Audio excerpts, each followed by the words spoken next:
Here we are with manager Ray Coyne of the Stallions. How you doing, Ray? Fine, Chris. How are you, bud? Good. Ray, Stallions finished up a excellent 18-2 this year. How do you feel about it? I feel pretty good, Chris. 18 and 2 was a great record. Actually, the Stallion team that you know was 18 and 0, and it wasn't the best division, but we did the best. We did what we had to do to win. And that's why we're in first place. With Ray Coyne. Ray, some people said Stallions shouldn't have gone away to Pittsburgh. They had a chance to take 20 and 0. What do you feel about the people who say that? I disagree. Pittsburgh was a great opportunity for us to get together as a team, go away, and experience a tournament like the USSSA. I think it was a great it was beneficial to us. We saw what really good teams are, and we saw what we are going to be in the future. And yeah, I think it helped us. It helped us unite as a team better. Ray, of course the division that you were in was a fairly easy division, but most people would say by far this was the best Stallion team ever to take the field. Can you give us some comments on why this team has done so much better than any Stallion team before? First thing you gotta look at, Chris, is talent.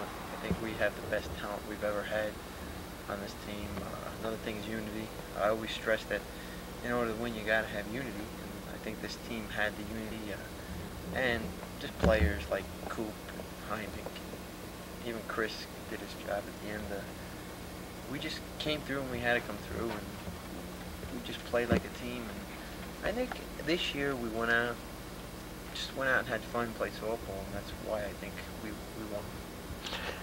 Ray, Todd Rapley, he's a man who in most interviews his name has been brought up sometime or another, and now his name will be brought up not on the Stallions but on a team called the Clippers. Can you give us information on this? Well, Todd has been a Stallion since we originated in 1988 as a Knights, and I think the way Todd is acting through the Stallions, the way he's been through the Stallions, I think Todd needed to change. I think everybody could see that Todd was getting fed up with everything that was going on. I think Todd just had to get away, like a little vacation, and I felt this season coming up this summer, the best time for Todd to make a change would go to another team. Try another uniform on, see what it's like. It's temporary. He'll be there for a season, which is probably about a month long. It's the shortest season there, anybody out of any season, and Todd will give it a shot, and he'll be in another uniform, see what it's like. And I think it's good for Todd, and I think it's good for the Stallions. And Todd will always be a Stallion, but we think this is a good separation right now. Ray, now going back to the Stallions right now, 18-2, going to play either Suffolk Landscape or the Hellraisers. Number one, who would you rather go against and why? To tell you the truth, both teams I think are dangerous, but no doubt in my mind I'd rather play the Suffolk Landscaping. We easily took 4 out of them. They seem to be the easier team. Hellraisers are very hungry. I've never seen a team as hungry as the Hellraisers before. They want to beat us more than anything, and so the Hellraisers I don't want to face. But I think any team that comes against the Stallions are going to be in for a rough time. I think we're going to rough up the Hellraisers. I think we're going to rough up the Landscape. Nobody knows how good we are. We're going to have to prove ourselves now in the playoffs. Ray, what exactly is the Stallions going to have to do to take this division?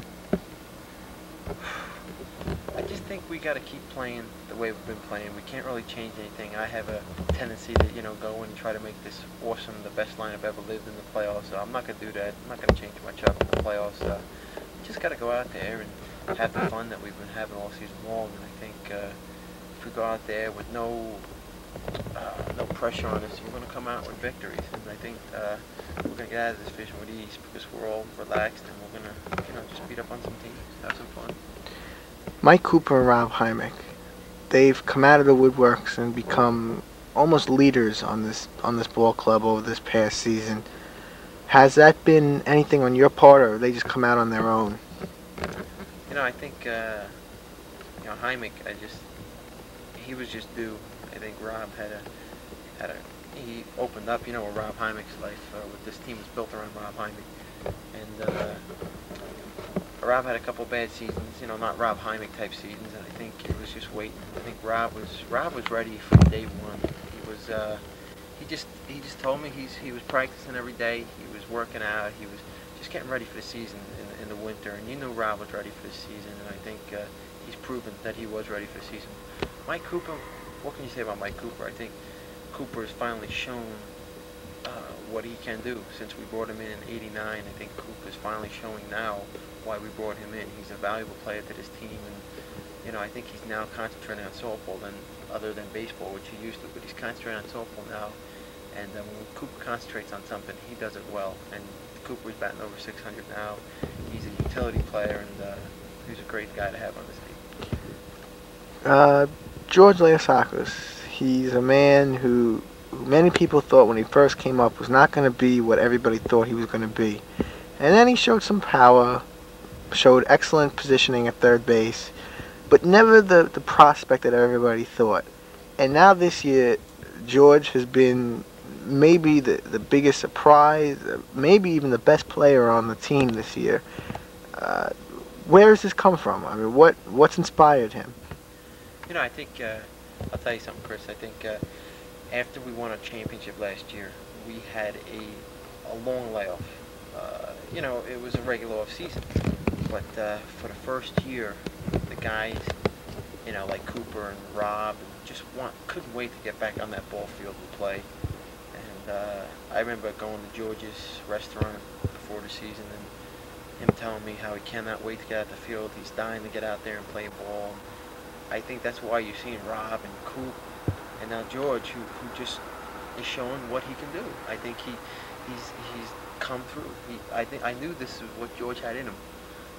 George is very tough mentally. He's got the physical abilities and to hit like a madman, but it's all in his mind. And I think now George has realized that, we got a lot of power on this team. Now he's needed for base hits a lot. That's what he's doing. He's hitting a lot of base hits, and once in a while he'll hit a deep shot. But George knows that he's the guy that has to hit base hits, and once in a while hit a home run. And I think he's concentrating on hitting base hits, and he's very enthused. And now he's even more enthused about the playoffs. And you're going to see a better George Lansakis. You're going to see him break out in the playoffs. I'm proud of George. One of the managerial moves that everybody said was a great move this year by you, and not too many managers were brave enough to do it. Johnny Raimondi started off not playing too well at the beginning of the season. He was in a slump. You slowly moved him down in the order, and then put him last for disciplinary reasons. He stayed down there for a little while, and then all of a sudden you moved him up. And controversy was brought up about that, bringing him to the number 1 spot. Yet, he has been an excellent spark in that number 1 spot. Exactly what gave you the idea to do that? I mean, he's held it very well. Well, I think Johnny, since we were off to a great start in first place at the time, I said, hey, let's try to do a little experiment, right? Teams were playing aren't that good, and Dave wasn't doing what Dave normally does in the leadoff spot. And I don't think Rob Hymick is a leadoff man. I think he's better in the 3 spot. And the Stallions are built around speed. The top 5 are the speed guys. And, Johnny was 13 out of his last 15. I think we were starting to see Johnny of old. So I said, all right, let me take a chance, right? And I put him at leadoff. I give him a little promotion. The guy's batting last, doesn't say anything. Give him a shot. It would help the team if Johnny would do what he did 2 years ago, bat over 500, and dominate on the base pass like he did 2 years ago. We'd have an awesome lineup. With Dave batting second, Rob batting third, and I took some heat for it. Actually, nobody really said anything to me at the time, but I heard it through the papers. But we're here to play as a team, and at the time, I think we were 14-2. Cruising first place, and I think we had experimented a little bit, and fortunately for me and the Steins, it worked out. And Johnny's doing a great job. He deserves a lot of credit. What about the catching situation? What's going to happen in the playoffs?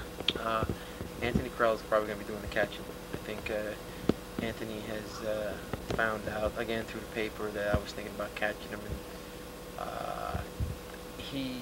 I don't know how he took it. I think he's just taking it in his stride because he volunteered to catch last week, and he will be volunteering.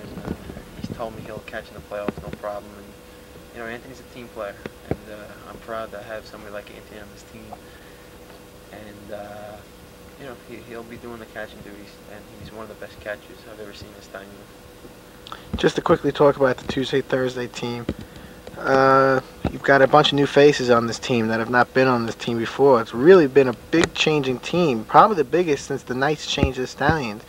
You've got additions of George Leosakos, Dave Messino, Billy Fettig. What's with the changes? This is a team that made it to the semifinals last time. I'm sorry, the finals last time, and all these changes. Well, that's what it is, Chris. We made it to the finals. We've been playing in this league for 5 years now, and we cannot get that championship that we wanted so bad.